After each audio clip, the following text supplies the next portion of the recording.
Et bonjour à tous, bonjour à toutes, bienvenue sur ce nouveau webinaire. Je vous invite à nous faire signe dans le chat. Pour moi, ce sera le signe que tout fonctionne. J'attends de voir des premiers messages apparaître. J'espère que vous allez bien. Je vois un premier bonjour. Bonjour Emmanuel, Clara, Hélène, Franck, Aurélie. Super, tout fonctionne. Je suis ravie de vous retrouver. On entame le mois de février, déjà, janvier, c'est passé à une vitesse folle. Et on se retrouve aujourd'hui pour parler d'un sujet qui est la culture d'entreprise, le nerf de la guerre. Et oui, c'est aussi un sujet crucial en RH. Donc, je suis ravie de pouvoir aborder ce sujet aujourd'hui. On a deux invités qui vont nous partager un retour d'expérience concret et j'espère très sincèrement que ça va vous inspirer. Et moi, je suis là pour faire votre relais auprès de nos invités, donc vraiment sentez-vous à l'aise, posez des questions, réagissez. Je vous lirai avec attention et je relayerai vos commentaires à nos deux invités. Quentin, Joseph, vous voulez bien vous présenter en quelques mots, nous dire un peu qui vous êtes, ce que vous faites de beau, et après on mettra, voilà, on sautera à pieds joints dans le sujet du jour. Qui se Bonjour et lance? merci. Joseph, à toi l'honneur. Merci Quentin de me donner cette primauté. Donc bonjour à tous, ravi d'être avec vous aujourd'hui. Donc, moi je m'appelle Joseph Bénaron, j'ai 30 ans d'expérience dans le secteur de l'informatique puisque je suis ingénieur de formation. Je viens des opérations avant de faire de la RH puisque pendant plus de 25 ans j'ai évolué pour finalement piloter des grands projets de transformation dans le digital. Ça fait 13 ans que je suis chez Soprasteria et sur ces 13 ans, ça fait 7 ans maintenant que je suis dans la fonction RH. Et donc, je suis le directeur des ressources humaines pour Soprasteria, pour le secteur aéronautique, qui est un vertical qui comporte 5800 collaborateurs répartis dans 8 pays. Pour vous présenter rapidement Soprasteria, Soprasteria, c'est un des leaders de la transformation numérique, puisqu'on est dans le top 5 des ESN.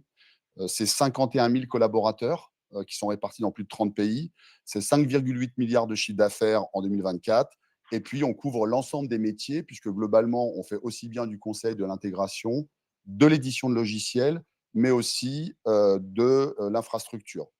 On est organisé par verticaux métiers pour adresser nos clients. Donc, on est aussi bien présent sur le secteur public, la défense, le transport, le télécom, l'énergie. Et comme je le disais, on a un secteur qui est l'aéronautique et le spatial. Et la branche aéronautique, donc, c'est la branche qui va couvrir l'ensemble des grands acteurs industriels civils et militaires de ce secteur. Donc, on va retrouver évidemment Airbus, qui est notre plus grand client et qui est le premier client du groupe, Safran, Dassault et Thales. Merci beaucoup. Donc, moi, je suis Quentin Guillouis. Je suis le CEO de TeamStarter. Alors, TeamStarter, on est légèrement plus petit quand même que Soprasteria Airline. On est une trentaine de personnes. Et en fait, notre métier, ça va être de travailler sur l'engagement et le bien-être collaborateur au travers notamment de la prise d'initiative des collaborateurs. On édite une plateforme qui permet aux collaborateurs de Soprasteria Airline, mais pas que, de proposer des projets en lien avec les objectifs d'une organisation, souvent portés vers le bien-être et la collaboration entre collègues. Moi, je suis ravi aujourd'hui de partager le webinaire avec toi sur la culture d'entreprise. Déjà parce que ça va faire 4 ans qu'on travaille avec la branche Aeroline de Soprasteria. Donc, on commence à se connaître, même si moi, ça fait en l'occurrence que 2 ans que je suis dans la boutique. Et l'autre chose, c'est qu'en préparant ce webinaire, on a vraiment réussi à se caler autour, on va y venir, mais autour des valeurs et voir vraiment des choses extrêmement concrètes pour faire vivre ces valeurs qui datent un peu. La première chose qui est assez marquante quand on a préparé ce webinaire, c'est qu'en fait, on est vraiment sur une culture d'entreprise qui vient de tout en haut, quoi, finalement, chez Soprasteria. Complètement, elle est vraiment incarnée par sa présidence, en fait. Puisque, comme je le disais, Soprasteria, ça a été créé en 1968. Et le président historique de Soprasteria est toujours en fonction. Et depuis qu'il a créé cette société, les premiers éléments qu'il a mis en place, ça a été vraiment de travailler sur le collaborateur. Pour lui, ça a été clé. La culture RH, c'est un sujet sur lequel il est systématiquement présent. Et d'ailleurs, il est présent dans nos gouvernances RH qui ont lieu tous les lundis matins. Donc, on voit l'importance auquel il donne à ce sujet. Et il a toujours mis en avant un certain nombre d'éléments qui sont la proximité. Il veut vraiment qu'il y ait une vraie proximité avec les collaborateurs. La logique d'entrepreneuriat. Il souhaite que chaque acteur de Soprasteria, que ce soit un manager ou collaborateur, ait une âme d'entrepreneur. On a vraiment cette dimension-là et on est organisé comme ça. Et il veut aussi que le collaborateur soit un peu acteur de sa propre carrière. C'est-à-dire qu'évidemment, il doit être managé, on lui met à disposition des moyens, mais au final, c'est lui qui doit agir sur sa carrière. Il a aussi souhaité qu'on soit quand même dans une approche de long terme. Lui, il s'inscrit sur le long terme, hein, et d'ailleurs, à travers sa présidence, ça permet d'assurer cette continuité. Long terme vis-à-vis de nos clients, qui sont des vrais partenaires, mais long terme aussi vis-à-vis de nos collaborateurs, sur lesquels on investit. Voilà. Et aujourd'hui, on va parler de culture. Et pour nous, effectivement, c'est extrêmement important parce que finalement, la culture, les valeurs, c'est ce qui nous permet de nous guider dans la vie. Ça nous guide au quotidien, de manière générale, mais surtout, ça va nous guider dans les moments difficiles. Et généralement, quand on a besoin de prendre une décision et qu'elle est complexe et qu'on est dans une organisation qui est complexe, on va souvent se rattacher aux valeurs pour arriver à s'adapter à un monde qui change très vite en termes de technologie, très vite en termes d'enjeux. On voit qu'on a des enjeux de souveraineté, de durabilité, et aussi très vite par rapport à ce que nos collaborateurs attendent. C'est marrant qu'on en parle là, parce que si on regarde l'actualité, c'est vrai qu'il y a certaines décisions, alors on ne va pas forcément citer le cas, mais quand on a un président, une présidence avec des valeurs très fortes, ça permet aussi, en termes de gouvernance, de prendre des décisions éclairées dans des moments où il y a des effets d'opportunité qui peuvent être un peu plus faciles. Mais qui finalement s'avère destructeur à moyen long terme. C'est aujourd'hui, on va vraiment se diriger autour des 6 valeurs de Soprasteria.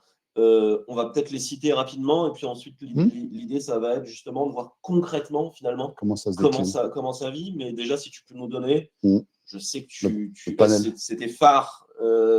Donc, quelles sont-elles, ces valeurs? Alors, ces 6 valeurs historiques, puisqu'on a effectivement l'ouverture professionnelle, donc la volonté de permettre à nos collaborateurs d'avoir une vraie capacité à évoluer au sein du groupe. Le sens de l'action positive, on veut que ce soit pragmatique, que nos actions sont vraiment concrètes et qu'elles apportent quelque chose. Le collectif, le sens du collectif, évidemment, il n'y a pas de succès sans collectif. Le respect de l'autre, ça c'est une valeur très forte, c'est peut-être même une des premières valeurs du groupe qui font que beaucoup de collaborateurs s'inscrivent sur la durée chez Soprasteria. La primauté du service client, évidemment, il n'y a pas d'entreprise sans client. Et puis l'excellence professionnelle, parce que malgré tout, même si on est une entreprise bienveillante, on a aussi une exigence. Et si on veut être performant, ça passe par de l'excellence professionnelle. Et c'est vraiment des valeurs. Alors, c'est bête, mais il y a pas mal de valeurs bullshit quand même dans le métier. Moi, j'aime bien parce qu'il y en a. Il y en a évidemment qu'on connaît, le collectif, le service client, l'excellence professionnelle, mais il y en a quand même qui sont assez singulières. L'action positive, par exemple, c'est pas forcément quelque chose qu'on va retrouver n'importe où ailleurs. L'ouverture professionnelle non plus. Enfin, je trouvais ça hyper intéressant parce que d'ailleurs, à chaque fois, c'est les 2 premières que tu citais, l'ouverture professionnelle et l'action positive. Et ce sont des choses qui, ne serait-ce que déjà par leur intitulé, sont extrêmement singulières et propres à Soprasteria. Donc, on a promis du concret aujourd'hui aux gens qui nous rejoignent. Si on démarre par l'ouverture professionnelle, finalement, comment est-ce que cette culture, on le sait, encore une fois, on le répète, qui est un peu le phare qui guide Soprasteria, comment est-ce que toi, en tant que DRH d'Aeroline, tu l'as fait vivre finalement cette Alors, déjà, dans l'accueil de nos collaborateurs, lorsqu'on recrute et qu'on a des nouveaux collaborateurs, on va leur partager effectivement toutes les opportunités qu'ils vont pouvoir avoir au sein du groupe. Et on leur précise bien que finalement, une carrière, c'est très long, les métiers de demain, on ne les connaît pas. Et on va leur demander d'être curieux. On va leur dire, soyez curieux et on vous offrira la possibilité d'évoluer. D'un point de vue géographique, on a de nombreux exemples de gens qui étaient en France, qui ont ouvert à qui on a ouvert des opportunités au Canada, en Angleterre, en Inde, des Français qui sont partis là-bas, et inversement, des gens d'Inde qui sont venus en France. Donc, il y a cette vraie culture de dire, si vous avez envie de bouger, on vous accompagnera. Et il y a aussi cette mobilité que je dirais en termes de métier. J'en suis le meilleur exemple, puisque je vous ai dit, j'ai fait 25 ans dans les opérations, et aujourd'hui, je suis dans la fonction RH. Alors, on n'aurait pas le temps de rentrer dans les détails du pourquoi, du comment, mais ça a été une vraie opportunité pour moi. Et à partir du moment où on me l'a proposé, je l'ai saisi. Donc, on voit qu'il y a vraiment cette possibilité. Et l'autre élément, c'est qu'on a de nombreux programmes chez Soprasteria pour développer nos collaborateurs, pour les accompagner. Mais toujours en sortie de ces programmes, on va leur proposer des mises en situation qui peuvent être à risque, mais où on va les mettre en responsabilité. Donc, toujours de leur dire, prenez des risques, on vous ouvre professionnellement ces possibilités. Donc, on voit que c'est vraiment vécu au quotidien. Parce qu'il y a une vraie culture du droit à l'erreur aussi. C'est-à-dire qu'il y a toujours cet aspect entrepreneurial. Exactement. C'est-à-dire qu'on va toujours se permettre, on va toujours dire aux collaborateurs, l'apprentissage, on te donne effectivement le droit à l'erreur. On souhaite même que tu fasses des erreurs pour apprendre. L'important étant de ne pas répéter systématiquement les mêmes erreurs. Et tu penses que ça vient du fait que, comme c'est une culture encore ultra entrepreneuriale, parce qu'il y a une présidence encore présente, qu'on a encore ce côté, justement, peut-être un peu plus carotte, un peu moins fouet, finalement, dans le Absolument. Je management? pense que le poids de la présidence, c'était toujours d'impulser le fait on doit, notre conviction sur la performance, c'est qu'elle est d'abord motivationnelle. C'est d'abord l'engagement, la volonté des collaborateurs. Et si on veut que les collaborateurs soient entrepreneurs, si on veut qu'ils prennent des initiatives, on doit autoriser une part de risque. Et alors, toi, concrètement, il y a 5800 collaborateurs sur ton périmètre. Mmh. Comment est-ce que cette mobilité, moi j'ai fait un tout petit bout de ma carrière dans ce domaine, en fait, c'est Mmh. pas simple, ça demande de mettre pas mal de monde d'accord, surtout qu'on le répète, Aeroline, c'est pas une filiale, c'est-à-dire qu'il y a, j'imagine, une culture du consensus à créer dans cette mobilité. Comment tu arrives à créer comment dire, cette fluidité? Alors, on a défini au sein du groupe, qu'on Ouais. applique aussi chez Aeroline, une politique spécifique à la mobilité. C'est-à-dire Ok. qu'on a une vraie charte autour de la mobilité sur comment on l'applique, comment on va accompagner nos collaborateurs dans les mouvements, qu'est-ce qu'on va leur donner en termes de logement, en termes de remboursement pour pouvoir voyager, pour pouvoir revenir de temps en temps. Comment est-ce que ça doit se faire vis-à-vis des différentes agences? C'est-à-dire qu'on ne fait pas de mobilité sauvage. On va s'assurer qu'il y a l'accord du manager de départ, l'accord du manager d'arrivée. Donc voilà, il y a tout cet accompagnement et on a même au sein de Soprasteria un guichet autour de la mobilité qu'on peut contacter pour justement avoir tous les renseignements quand on n'est pas au fait de ces sujets-là. D'accord, c'est l'agence de voyage de la mobilité Exactement, de exactement. Soprasteria. Et cette agence de voyage qui a même mis en place des partenaires pour accompagner les différents services qu'on peut proposer. Donc ça, c'est une super bonne pratique. Enfin, c'est voilà, typiquement quelque chose de Mmh. très concret, bon, qui demande un certain volume pour devenir rentable, mais en tout Mmh. cas, c'est hyper intéressant. Et toi, tu as des comités mobilité, ce genre de choses qui viennent. Alors, on a des référents mobilité en Des fait dans référents chaque mobilité, entité qui sont connus de la part des collaborateurs. Et les collaborateurs peuvent, lorsqu'ils ont des questions, aller dans un premier temps vers les référents mobilité qui eux-mêmes peuvent s'adresser au guichet en question, ce qui n'empêche pas le collaborateur de s'adresser directement au guichet s'il le souhaite. Donc moi, je suis Donc il y a une Quentin. vraie organisation autour de la Je mobilité. commence à me dire, j'ai envie d'aller bosser en Pologne. Donc, mais comme je n'ose peut-être pas, par Mmh. exemple, en parler à mon manager, je vais d'abord aller voir mon référent mobilité, même si on sait tous que l'idéal, c'est d'en parler à son manager à la base. Alors, on va déjà peut-être en parler à sa RH aussi, parce Oui, que ça, quelque part, le premier conseiller, ça peut être la RH. Et puis, il faut savoir aussi qu'au-delà de ça, ce que je n'ai pas dit, c'est qu'il y a aussi, dans les offres qu'on met à disposition du marché, on met aussi un certain nombre d'offres à disposition de nos collaborateurs. C'est-à-dire que les recrutements qu'on fait, on en ouvre un certain nombre, un certain pourcentage à nos collaborateurs, lorsque ça fait du sens.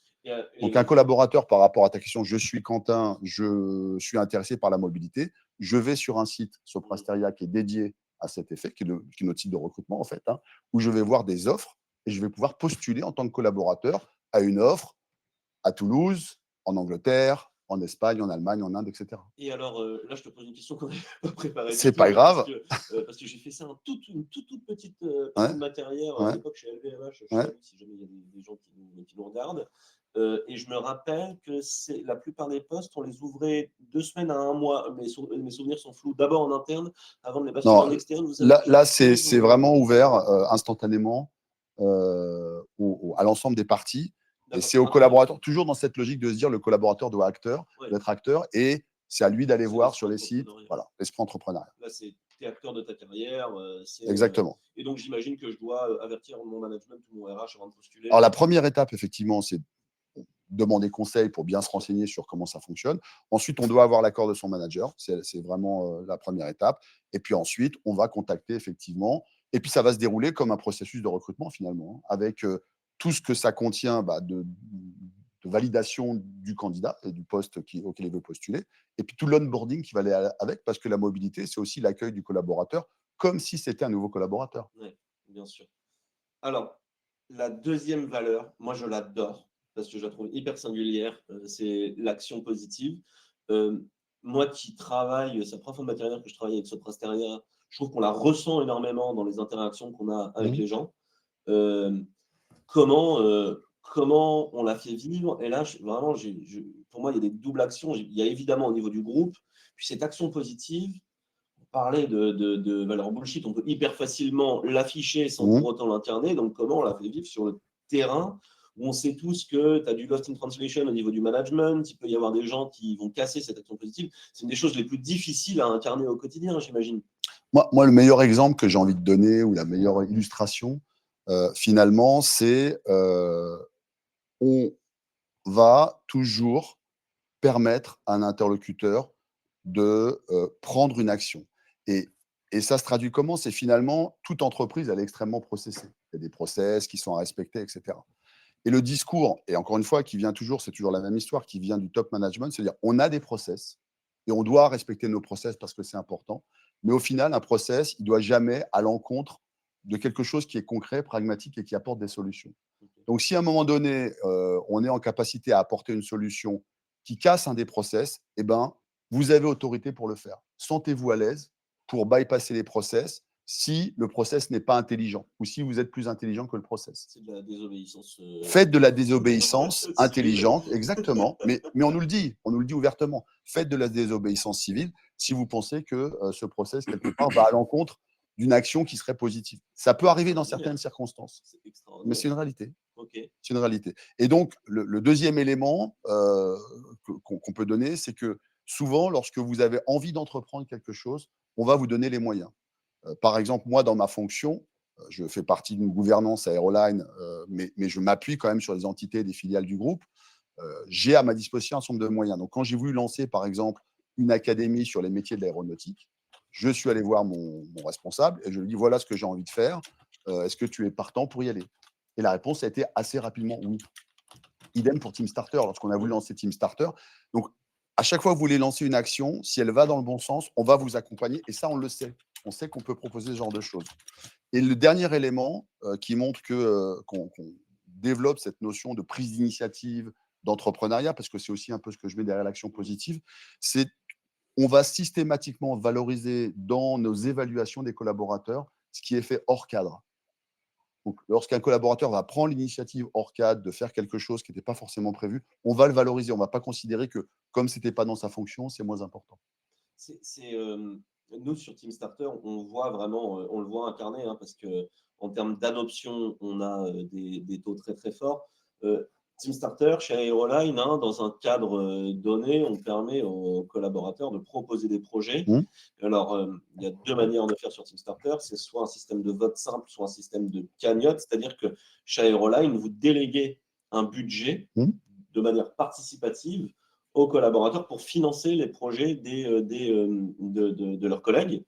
Et il faut s'imaginer que sur la plateforme, je regardais, en moyenne, tous les mois, il y a 2000 actions de collaborateurs qui sont faites. C'est quand même assez exceptionnel. En moyenne, chaque mois, il y a 23 projets qui sont publiés par Nouveau. les collaborateurs. 23 projets nouveaux, ouais. projets.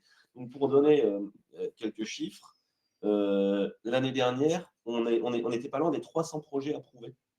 Et je sais qu'on a modéré justement parce que en fait, la culture d'entreprise, elle fait qu'on en aurait eu beaucoup, beaucoup plus si jamais on n'avait pas On eu modère, et je dirais malgré notre modération, les chiffres évoluent en croissance. C'est-à-dire qu'on voit qu'il y a de plus en plus de gens qui ont envie de lancer des projets, qui ont envie d'entreprendre et qui ont envie de s'appuyer sur cette initiative qui vraiment avait pour objet, enfin qui adresse de mon point de vue par rapport aux valeurs sur Team Starter, à la fois le collectif, à la fois l'entrepreneuriat, à la fois l'ouverture professionnelle. Donc il y a vraiment beaucoup d'éléments qui sont couverts par Team On est Starter. vraiment à la croisée des chemins et on le voit, hein, parce que les gens se permettent justement, tu disais, on va casser des process. Je reprends un peu les projets qu'on avait regardés ensemble. À la fois, on va être sur des choses assez de cohésion, c'est-à-dire sur les plates-bandes du management ou les tiennes, hein, d'une certaine manière, et je pense que c'est très bien. Il y en a un que tu avais repéré qui était cohésion et réflexion pour les agents, pour des agences, les agences en l'occurrence Dex et Toulon. C'était vraiment, ils proposaient des repas de Q&A managers, on est très attaché à la proximité, en fait. Hein. C'est une des valeurs que j'ai citées au départ, ou d'un élément clé. La proximité, ça doit se traduire sur le terrain entre des échanges fréquents avec le collaborateur et le manager. Et donc, Team Starter permet effectivement de réunir les collaborateurs, les managers, dans un temps d'échange, mais aussi un temps d'échange qui doit rester convivial.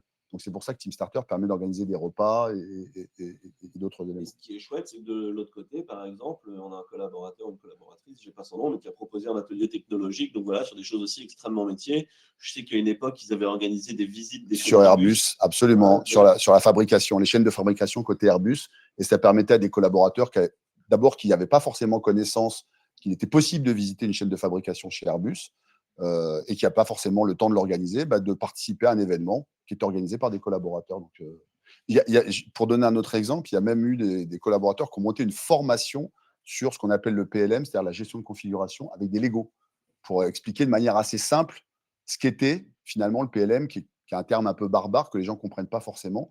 Donc, de manière très ludique, comment je vais intégrer des gens qui ne connaissent pas ce métier. Et c'est aussi une route directe vers l'innovation, peut-être de manière un peu plus. Beaucoup de gens, effectivement, Voilà. qui l'ont utilisé pour construire des robots. En fait, on donne des moyens financiers à des collaborateurs. Et à partir du moment où il y a adhésion de l'ensemble des collaborateurs, l'initiative est lancée. C'est hyper. Enfin, nous, on le voit au quotidien, mais c'est vrai que c'est vraiment hyper riche ce qui se passe sur cette plateforme. Et encore une fois, il y a une émulation. Moi, j'avais regardé, enfin, 2000 actions de contribution par mois. Enfin, on est vraiment voilà, énormément. Ça amène à la valeur suivante, puisqu'on parle de volume, c'est le collectif. Pareil, le sens du collectif.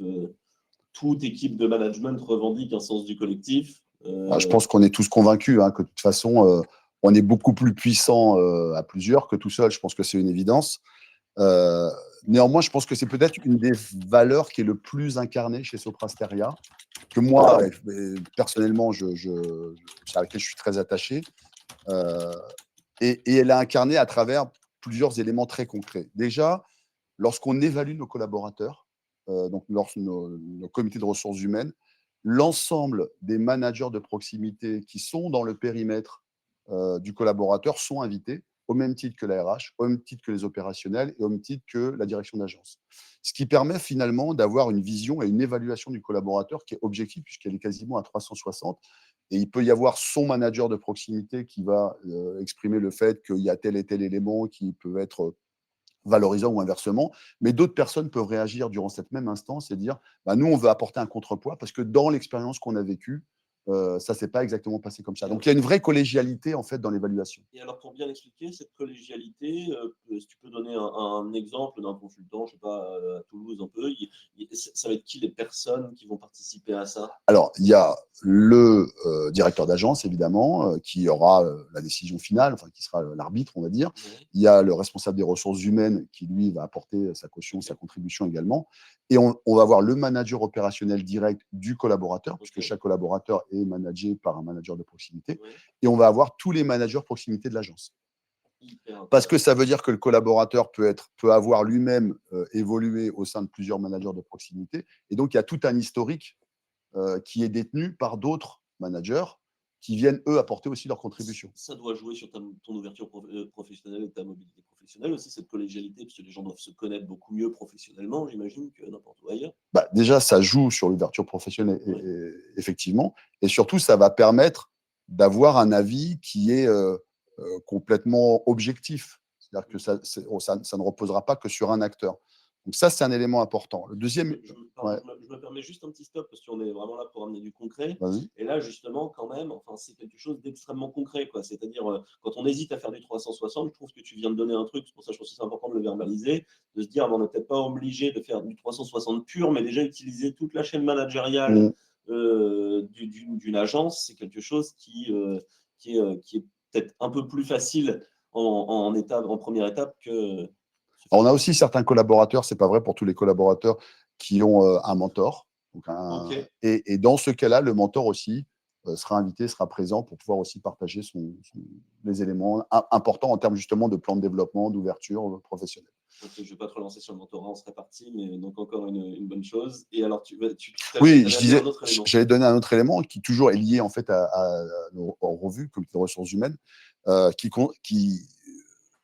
est ce qu'on appelle la contribution globale. C'est-à-dire que la notion de collectif, pour nous, ce n'est pas aussi évaluer un collaborateur juste sur le résultat d'une mission, mais quelle est sa part de contribution au collectif. C'est-à-dire que lorsqu'on va l'évaluer, on va considérer que sa contribution au collectif doit rentrer dans son évaluation globale. Donc ça, et il le sait.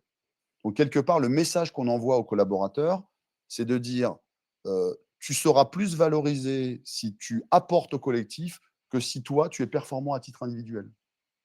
Et ça, c'est un vrai driver de collectif parce que, quelque part, le collaborateur se dit j'ai pas intérêt à jouer ma carte perso parce que je serai moins valorisé que si je m'inscris dans le collectif global. C'est marrant parce qu'on vient de me transmettre une question, mais je pense que tu viens de répondre tout court, de Isabelle qui demande est-ce que le pilotage de la performance humaine n'est pas trop réduit à un outil d'entretien annuel? Voilà, je crois quand même que tu viens de répondre en disant que c'est un peu plus large que ça quand même chez Sopra Steria. Ok. Tu parlais du cas du Covid, notamment qui a été assez singulier pendant dans les années 2020, et qu'il y avait une vraie solidarité aussi, en vrai sens du collectif. Alors, je dirais que là, ça a été la traduction de cette valeur qui était déjà bien imprégnée dans le groupe, Ouais. puisque effectivement, dans le Covid, je ne vais pas vous rappeler que le secteur aéronautique a été Cloué au sol. Cloué au sol, c'est le cas de le dire. Donc, on s'est retrouvé du jour au lendemain avec une cessation d'activité quasiment sur tout le secteur aéronautique, ou réduite à sa plus simple expression. Et donc là, on a fait jouer le collectif au niveau des différents verticaux, puisque l'ensemble de nos collaborateurs ont pu travailler sur d'autres secteurs, l'automobile ou d'autres industries qui, elles, continuaient à fonctionner. Ça nous a permis quasiment, sur nos 5800 collaborateurs, de reclasser quasiment 20-30% des effectifs dans les autres verticaux. Qui ont joué le jeu, puisqu'on les a récupérés après, ces collaborateurs. Donc, on voit qu'on a vraiment joué la transversalité pour passer ce moment. C'est aussi l'avantage, bien entendu, d'être un groupe à portée internationale. Absolument. Avec de 51 000 collaborateurs, quelque chose comme ça. Et c'est vrai que c'est aussi, encore une fois, partie intégrante, on en parlait pendant la préparation aussi, de la culture de management, de la responsabilité, même du leadership, pour aller encore plus loin, je pense, chez Sopra Steria. Et ça rejoint une autre notion dont on parlera tout à l'heure, ou qu'on a évoqué, c'est le respect. Puisque à cette même période, on aurait pu faire le choix de licencier, pour être très clair. Et c'est vraiment la présidence qui a tenu à ce que on garde nos collaborateurs et qu'on investisse et qu'on ne licencie pas nos collaborateurs et qu'on joue cette carte-là. C'est la perche que je te tendais, parce qu'en effet, je trouve que voilà, c'est quand même quelque chose qui est assez fort dans la culture. Encore une fois, peut-être que le fait que la présidence soit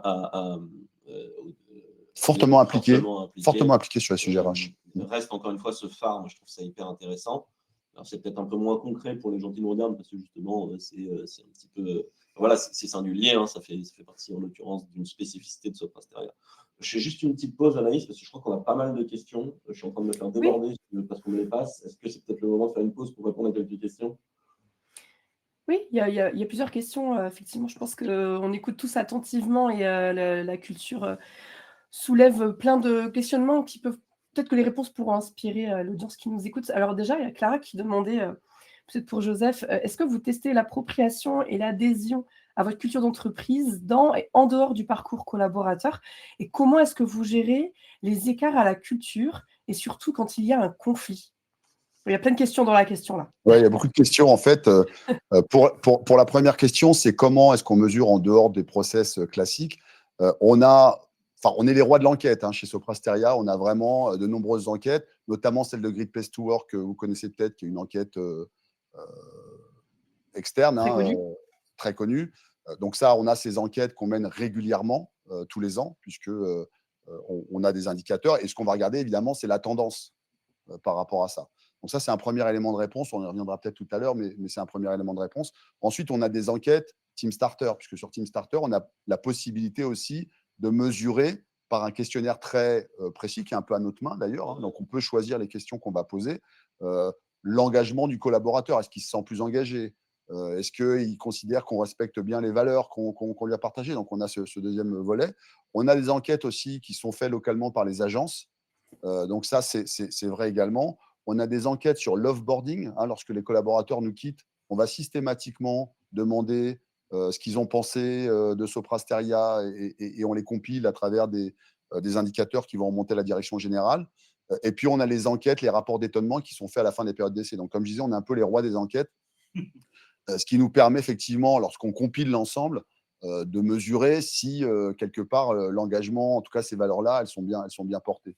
Et je ne sais plus quelle était la deuxième partie de la question. conflit, je crois, notamment. Oui, Ouais. Donc, ça, oui, en cas de conflit. Ouais. en cas de conflit, de toute façon, en cas de conflit, c'est assez simple. Alors, ça dépend ce qu'on appelle conflit, parce que ça peut couvrir beaucoup de thématiques.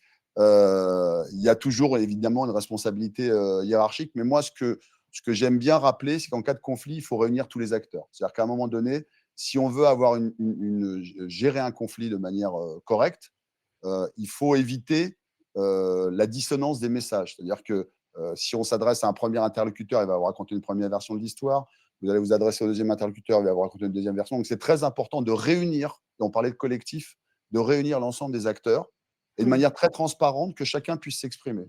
Et après, il y a un manager qui est en position d'arbitre et qui va rappeler en fonction, qui va faire l'analyse, qui va investiguer si besoin, parce que parfois, il y a aussi besoin d'aller chercher de l'information en dehors des acteurs qui s'expriment, et puis qui va adresser le sujet en rendant son rapport et arbitrer en fonction, en respectant les processus et les valeurs de ce prestataire.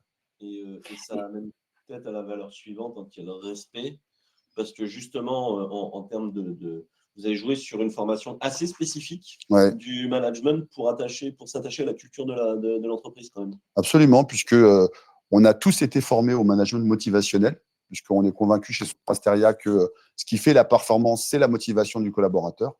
Donc, on a tous été formés. On a eu 2 jours de formation sur ce sujet spécifiquement, à la fois pour repartager les valeurs, mais aussi pour inculquer quel était le type de management qu'on voulait donner.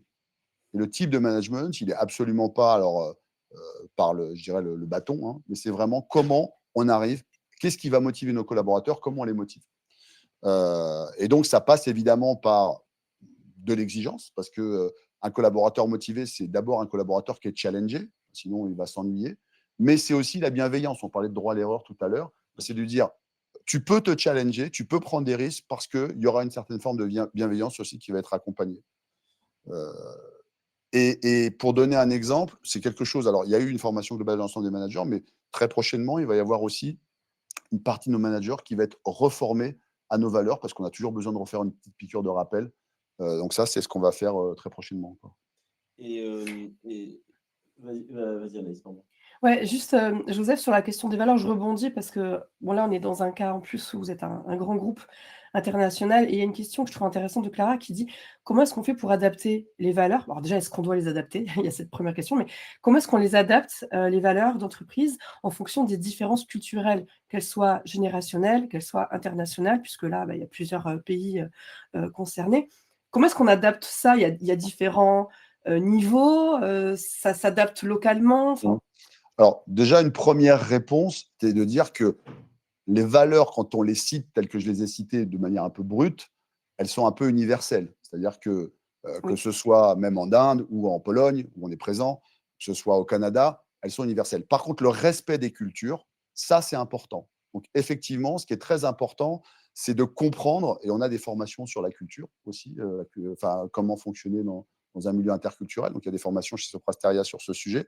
Mais surtout, au-delà des formations, nous, ce qu'on a l'habitude de faire, et en particulier dans le vertical aéroline, c'est de positionner des acteurs français en Inde, indiens en France, et ainsi de suite. C'est-à-dire on va faire des échanges de manière régulière pour que on ne traite pas les gens comme, entre guillemets, des sous-traitants au sein d'une même entreprise, mais comme un vrai collectif de vrais partenaires. Et donc ça va permettre effectivement de s'imprégner des valeurs localement et inversement. Donc la manière de le traiter, c'est pas sur les valeurs elles-mêmes, parce que les valeurs restent les mêmes, mais c'est vraiment sur la connaissance de la culture pour pas faire de faute de quart, je dirais, dans la façon dont on va communiquer sur ces valeurs et les mettre en œuvre. Très clair. Tu parlais justement on était sur le respect des cultures. Il y a un truc qui m'a énormément interpellé. Je suis un peu cynique de temps en temps, mais moi, les valeurs, le nombre de fois où j'arrive dans des boîtes et elles sont bafouées, on l'a tous vécu. Il y en a une, honnêtement, qui est hyper dangereuse, c'est la bienveillance. Et toi, tu me disais justement, et tu as insisté qu'il y avait une bienveillance du management. Alors, comment ça se traduit? Alors, moi, j'aime bien donner un exemple parce que moi, j'ai fait plusieurs sociétés, comme je l'ai dit, dont certaines qui n'avaient pas exactement la même culture que celle de Soprasteria, en plus style voilà, dans un management plus anglo-saxon, on va dire. Et ce qui m'a étonné lorsque je suis arrivé chez Soprasteria, c'est la facilité avec laquelle votre hiérarchie, un, est accessible, deux, vous remercie assez systématiquement pour des choses dont on peut considérer que finalement elles sont juste en mal, vous faites votre job, hein, donc, et donc un certain respect aussi lorsque vous avez des situations personnelles pour vous accompagner en ces moments-là. Ah oui. Absolument. Et vraiment, on voit que tout de suite, OK, il faut être exigeant, mais l'humain a sa place. Donc, c'est comme ça que j'appelle la bienveillance. La bienveillance, ça ne veut pas dire qu'on est lâche et qu'on dit, bon, tu as raté ton boulot, c'est pas très grave. C'est pas ça la bienveillance, hein. Oui, La oui, bien sûr. bienveillance, c'est quelqu'un qui est extrêmement engagé, qui va pas forcément réussir du premier coup parce qu'on a mis la marche très haute. Bon, on va accepter qu'il fasse une erreur, ou c'est de lui faire comprendre qu'on respecte quelque part ce qu'il fait et voilà, qu'on va le remercier pour un certain nombre de choses qu'il peut faire. Et alors, cette bienveillance, elle se retrouve aussi dans la valeur suivante, qui est le service client, Mmh. et notamment avec une relation au client qui, là aussi, est portée par une relation, j'ai envie de dire. Mmh. Comment tu la définirais, Bah, justement? alors déjà, comme je disais un peu en introduction, nous, on a plutôt une relation de partenariat avec nos clients, une Ouais. relation des clients plutôt qui sont grands comptes. Avant d'être TRH, donc j'étais aussi sur les opérations, hein, chez Soprasteria, j'ai piloté des grands projets, certains qui se passaient bien, d'autres qui étaient plus en difficulté. Le point commun, c'est qu'on lâche jamais nos clients. C'est-à-dire que, alors ça peut paraître bizarre de dire ça, parce que pour une ESN, on est quand même censé gagner de l'argent aussi. Mais au final, même sur des contrats où on prend le bouillon, Ok. on va continuer, on va aller jusqu'au bout et on ne lâche pas nos clients parce qu'on n'est pas sur du one shot, on n'est pas sur un coup. Donc on est vraiment dans ce côté. Nous, on ne veut pas être dans une relation avec un client fournisseur ou client prestataire, mais vraiment, on vous accompagne jusqu'au bout, on ne vous lâchera pas. Et ça, c'est vraiment quelque chose que les collaborateurs le savent. Et donc, ça va aussi leur donner une certaine marge de manœuvre lorsqu'ils vont être sur un projet pour se dire, bah, quand je démarre sur ce projet, je sais qu'on va aller au bout, je sais qu'on ne va pas lâcher nos clients. Et l'engagement du collaborateur n'est pas le même, parce que l'état d'esprit n'est pas le même. Quand vous savez que quelque part, votre direction vous dit on ne lâchera pas nos clients, bah, vous n'êtes pas dans le même état d'esprit. Voilà. C'est quand même un rapport où ça veut dire quand même que quand le collaborateur fait courroie de transmission entre sa direction et le client, il est dans une posture quand même beaucoup plus constructive. Il a sans doute un peu moins peur de se faire taper Exactement. sur la tronche par son Et, manager, et, par son tout, client d'ailleurs. et il va être toujours dans cette logique de prendre des initiatives, d'avoir l'esprit positif, de proposer des actions, parce qu'il sait que à partir du moment où ça va dans le sens d'avancer vers une solution avec son client, il le fera. Il y a quand même un truc qui me marque dans ces valeurs que vous arrivez super bien chez Soprasteria à amener sur le terrain, c'est le long terme a tendance à prendre le pas sur le court terme quand même. Il y a quand Complètement. même Complètement. quelque chose d'assez fort. Et ce qui est cohérent, c'est qu'on le fait avec nos clients, mais aussi avec nos collaborateurs. C'est-à-dire que tout collaborateur, le discours permanent qu'on est au niveau et dans la construction, avec des plans de développement qu'on fait, c'est comment on vous développe à 3 ans, à 4 ans, à 5 ans. Évidemment, on sait que la vie est faite de telle sorte que vous serez peut-être amené à nous quitter. Mais en tout cas, nous, notre intention, c'est de vous inscrire sur la durée, parce que si on veut que nos clients aient confiance en nous, il faut qu'ils voient à peu près les mêmes têtes.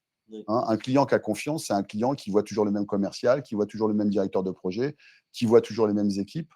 Et donc, il se dit, bah oui, j'ai en face de moi un acteur qui est pérenne dans son organisation, pérenne dans ses acteurs. Et puis c'est la force que vous avez, cette assise que vous avez sur le marché. Alors ça se couple évidemment avec alors, j'allais passer à la valeur suivante, mais il y a quelque chose qui me plaît beaucoup, c'est que évidemment, si vous faites beaucoup d'enquêtes avec vos collaborateurs, on en fait avez le même aussi. virus. Absolument, absolument. Je disais qu'on était un peu les rois de l'enquête. C'est vrai aussi avec nos clients, puisqu'on a des enquêtes régulières pour savoir si nos clients, alors c'est très formalisé, hein, pour savoir si nos clients effectivement sont satisfaits de nos prestations.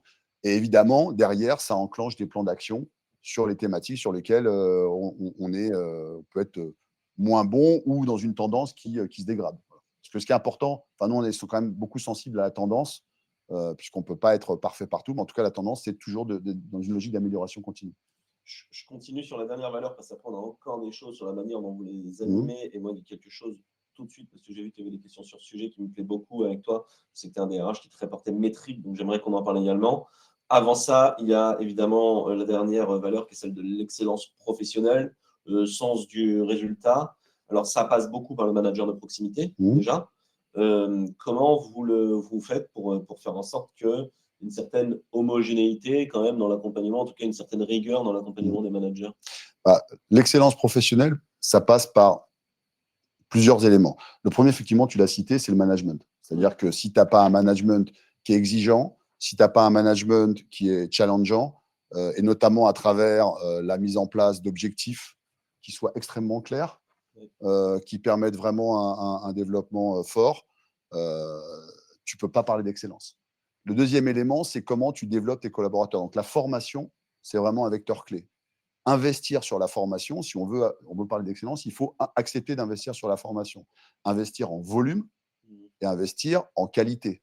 Et la qualité, ça va être effectivement de former à la fois sur les technologies, mais pas que, mais former aussi sur les métiers, la professionnalisation sur les métiers. Ça veut dire un chef de projet, il doit être formé sur son métier avec toute l'exigence que nous, Soprasteria, on attend d'un chef de projet. Et quand je parle d'entrepreneuriat, un chef de projet, le discours qu'on lui partage, c'est de lui dire non seulement tu dois gérer la partie opérationnelle, mais tu dois gérer ton client, tu dois gérer les finances. Tu es un petit entrepreneur de ton projet. Il y avait une question sur la formation, pardon, Oui. je te coupe, parce que Caroline demandait quel est le format des formations que vous déployez sur les valeurs, s'il y en a, et avez-vous constaté des formations qui fonctionnent ou ne fonctionnent pas sur le sujet?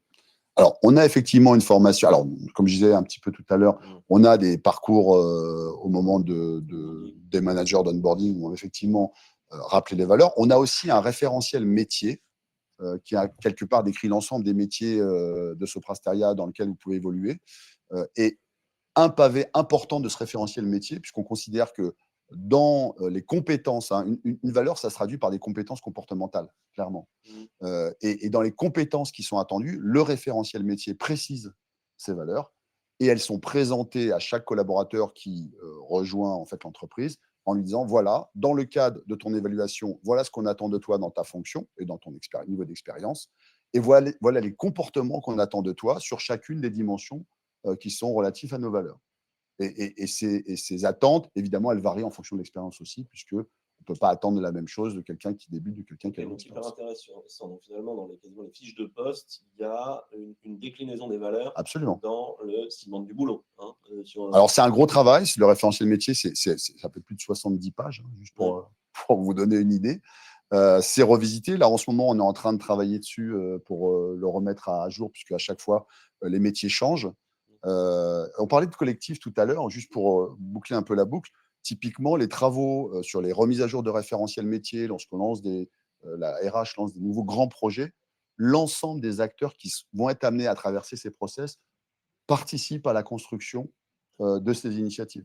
Typiquement, le référentiel métier, moi, je suis impliqué en tant que RH pour Aeroline pour donner notre avis, savoir qu'est-ce qu'il faut transformer, qu'est-ce qu'on doit changer pour qu'il y ait une réalité terrain derrière, que ce ne soit pas juste complètement déconnecté. J'aime bien parler du Kilimanjaro. Vous avez des nuages comme ça. Vous ne savez pas ce qui se passe en bas, mais en haut, vous avez toutes les solutions. Il ne fonctionne pas comme ça. C'est ce que tu disais d'ailleurs en rigolant, c'est-à-dire que vous assumez quasiment que ça peut amener parfois une certaine lenteur, mais vous préférez absolument c'est ça. Du pluriel plutôt que cette... Chaque approche a ses avantages et ses inconvénients. Cette approche-là, elle est très collective et elle permet effectivement au final que les gens soient onboardés et qu'au démarrage, tout le monde est en départ lancé.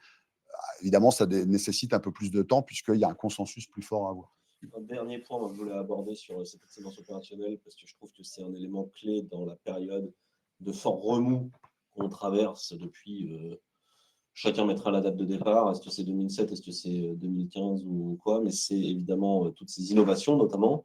Et alors, vous formez vos métiers aux clients et vous faites, et moi je vais insister sur ce mot, des parcours obligatoires sur l'innovation. Donc en gros, il y a des choses où vous considérez, si je comprends bien, que ça va être clé pour le futur de l'entreprise. Il faut que tout le monde y passe parce que c'est l'avenir. Et là, vous sortez la grosse vertale, la formation, et vous envoyez tout le monde. Alors, la formation, c'est toujours un sujet sensible parce qu'on a tous dans nos métiers des contraintes opérationnelles, les collaborateurs, et la disponibilité pour se rendre en formation, c'est souvent compliqué. C'est pour ça que je parle du sujet obligatoire. Et c'est effectivement la seule manière, finalement, d'arriver à former nos collaborateurs sur les sujets pour demain qui sont clés, comme l'IA, comme la cyber, comme le cloud, la data et d'autres sujets, c'est de rendre ces parcours obligatoires et surtout de piloter, en fait, parce que même quand elles sont obligatoires, il y a des collaborateurs qui s'y rendent pas ou considèrent que ce n'est pas obligatoire pour eux, et de le piloter pour s'assurer qu'effectivement, ce soit bien distribué. Et c'est visible de la direction générale. C'est-à-dire que la direction générale va suivre ces indicateurs de formation. J'imagine qu'il y a une position principalement du digital. c'est principalement autour de l'IA, du cyber, du cloud, mais c'est aussi la professionnalisation sur les métiers. Lorsqu'on considère que notre middle management n'est pas au niveau, ça peut arriver, on va les relancer dans un parcours de professionnalisation parce qu'on considère qu'ils doivent tous repasser par le système de valeurs, repasser par le système de qu'est-ce qu'on attend d'un leader, c'est quoi le leadership chez Sopra Steria, etc. Donc oui, par rapport à la question, est-ce qu'il y a des parcours pour les former? Il y a des parcours pour les former, il y a des formations spécifiques là-dessus. Et il y a une question complémentaire, intéressante, puisque Joseph, tu as parlé de IA, ça m'a tendu une perche, mais il y a quelqu'un qui propose de faire un pont entre les valeurs et l'IA, justement. Comment est-ce qu'on gère, les valeurs d'une entreprise comme la tienne dans l'intégration de l'IA? Et question, sous-jacente qui fera du lien avec, la suite du webinaire, mais, est-ce que vous utilisez des solutions vous-même pour animer la culture d'entreprise? Ça, on va y venir et on parlera aussi après indicateurs, parce que quelqu'un questionnait sur, comment on mesure la culture d'entreprise aujourd'hui. Donc ouais, comment on gère les valeurs dans l'intégration de l'IA? Tu as évoqué l'IA déjà et notamment le fait que vous formiez à ça. C'est un sujet chez vous par rapport à la culture aussi? Alors, le sujet le plus sensible entre l'IA et la culture, c'est évidemment tout ce qui est lié à comment on va utiliser l'IA au sein de l'entreprise sans que pour autant, ça nous déconnecte un peu de l'humain. Parce que la Mmh. crainte un peu de l'IA, c'est qu'effectivement, l'IA prenne le pas sur la réflexion. Et moi, je disais, on veut pas être processé.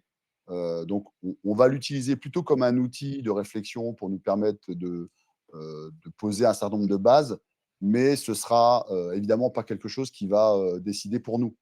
Heu et dans la culture Sopra Steria, pour l'instant, l'IA, on l'intègre, mais on reste très prudent et surtout, on informe sur toutes les limites de l'IA et sur toutes les thématiques sur lesquelles il doit y avoir un certain respect des confidentialités des acteurs.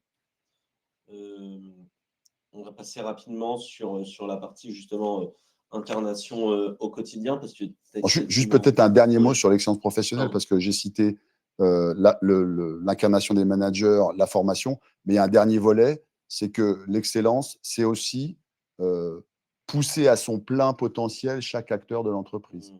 Et ça veut dire en particulier avoir des vrais programmes pour les hauts potentiels. Hein, avoir des programmes qui sont adaptés à chaque haut potentiel et qui tirent le meilleur parti de l'organisation. Et donc, c'est pour ça que chez Aerolan, par exemple, on a choisi de lancer, au-delà du programme du groupe qui existe, un complément avec des modules complémentaires qui vont tirer parti de la dimension internationale. Ok, très très clair. Et vous faites du coaching, hein, ça c'est Et on important fait de du préciser, coaching aussi. et notamment, je crois que vous avez des fortes envies de travailler sur la parité et Exactement. vous voulez casser un peu les plafonds de verre via du coaching, qui sont des super initiatives. Je sais que mon épouse en a bénéficié dans d'autres groupes et c'est vraiment génial. Ah, le coaching, moi je l'ai fait, c'est vraiment super. Oui. On a du coaching interne, externe, et c'est très enrichissant. On parlait justement de cette culture à diffuser au quotidien. On a parlé d'énormément de choses en filigrane quand même. Mm. On a assez peu parlé du feedback régulier, justement, qu'il y a une culture, la culture du feedback. On en parle quasiment à chaque webinar sur TeamStarter. Il y a toujours ce côté où on est moins en maîtrise parce que ça touche vraiment la relation de proximité entre le collaborateur et son manager. Et en plus, vous avez une culture un peu du cash d'une certaine manière, du discours de vérité. Comment c'est mis en pratique?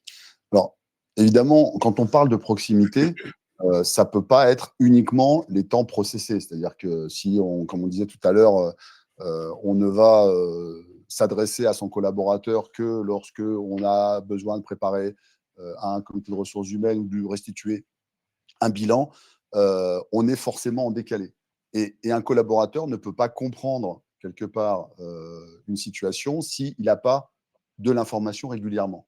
Donc, on a instauré chez Sopra Steria la logique de feedback régulier et on demande à chaque manager opérationnel de prendre le temps, au moins une fois par mois, de faire un feedback à son collaborateur pour lui dire, bah, par rapport aux objectifs qu'on t'a fixés, qu'ils soient comportementaux ou qu'ils soient liés à la mission technique, on te demande de partager un point de situation pour dire où tu en es aujourd'hui.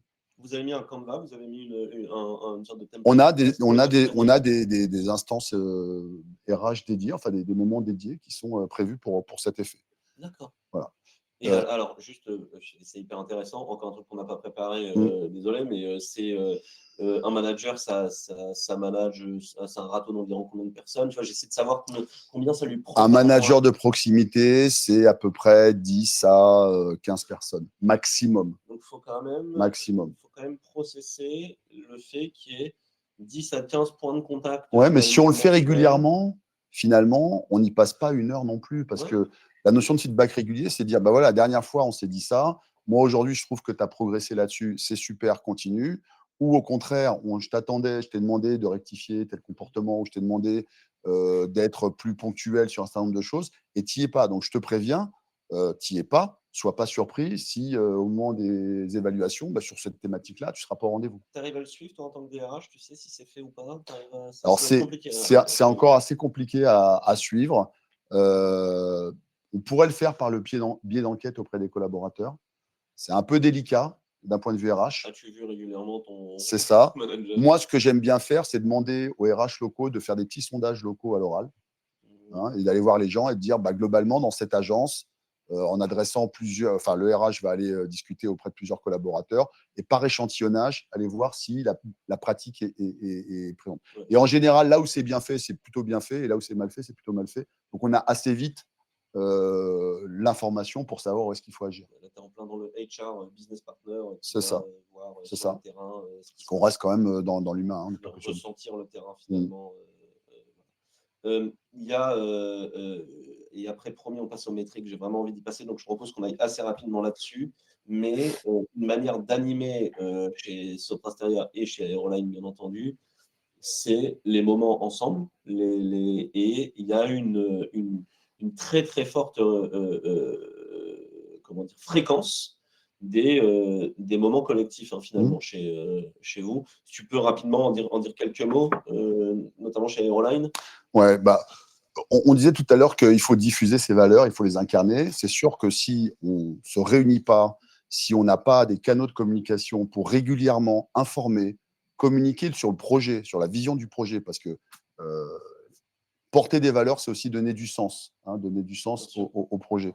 Donc, on a déjà, au niveau d'Aerolan, on a mis en place un comité exécutif qui réunit chacun des acteurs clés dans les pays, que ce soit au niveau business, que ce soit au niveau RH ou que ce soit au niveau commercial. Ce qui permet vraiment d'avoir une coordination et après de repartager les messages clés qu'on veut faire redescendre. On a aussi un management meeting qui va embarquer un plus grand nombre de collaborateurs, à peu près de managers, à peu près 400 collaborateurs clés, qu'on a 3 fois par an.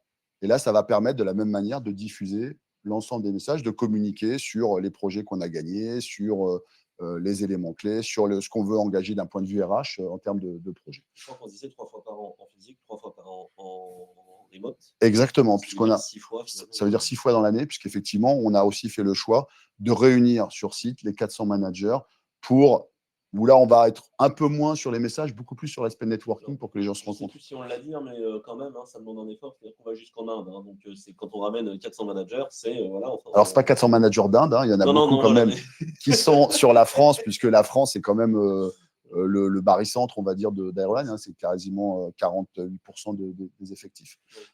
Mais effectivement, il y a des gens qui viennent d'Inde, du Canada, d'Angleterre, d'Allemagne, etc.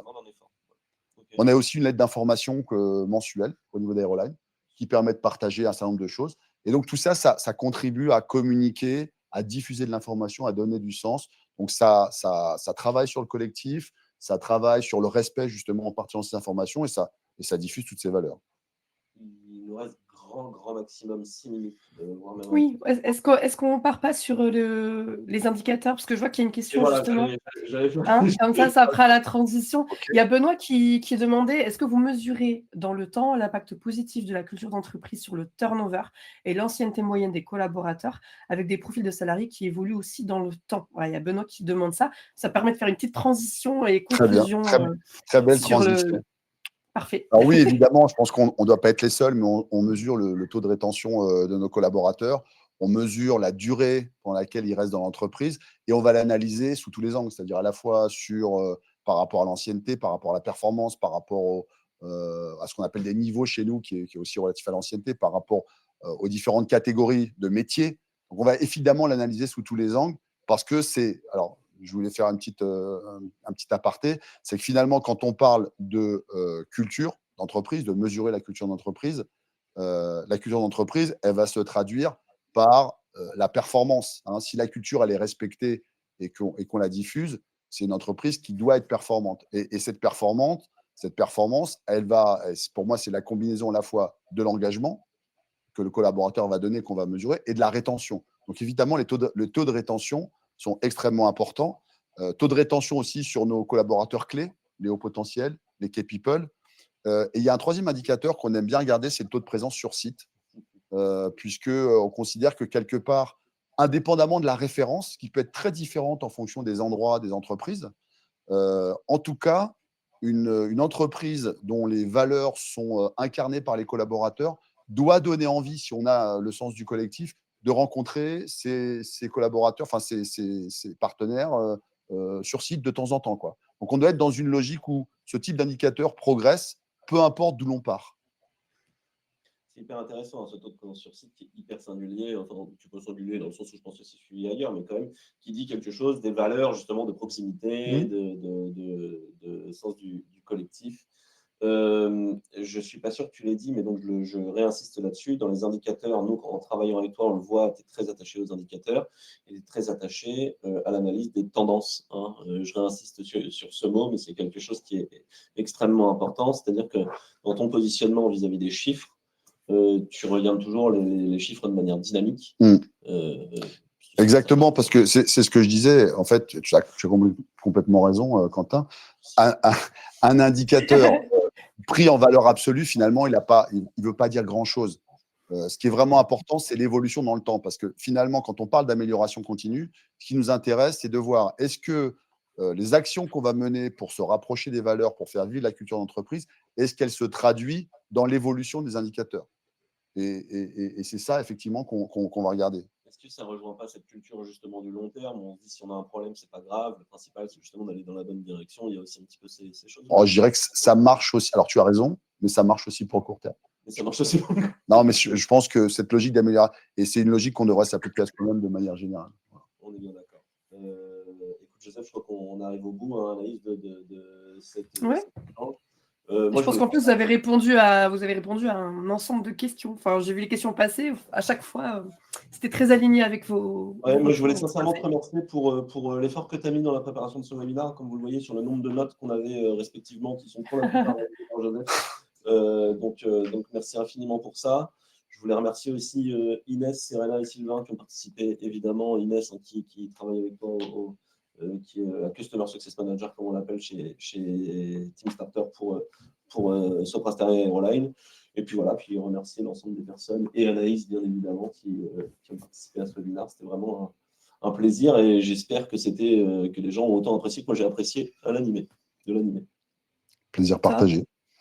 Merci à vous deux. Et moi, ce que je retiens quand même, parce que j'ai trouvé que déjà l'ensemble du cas était hyper intéressant, mais je trouve qu'il y a une forme de cohérence entre l'expérience client et l'expérience collaborateur. Et pour moi, déjà, une entreprise qui a capté ça, elle a tout compris. C'est tout l'enjeu aujourd'hui, en 2026, d'aligner ces deux expériences-là. Donc, bravo et merci pour l'inspiration. Moi, je vous retrouve très bientôt sur Culture RH. Ce jeudi, on parlera de la génération Z. Si jamais le sujet vous intéresse, rejoignez-nous. On fera peut-être même des ponts. On fera forcément des ponts avec la culture d'entreprise et tout ce qu'on a abordé aujourd'hui.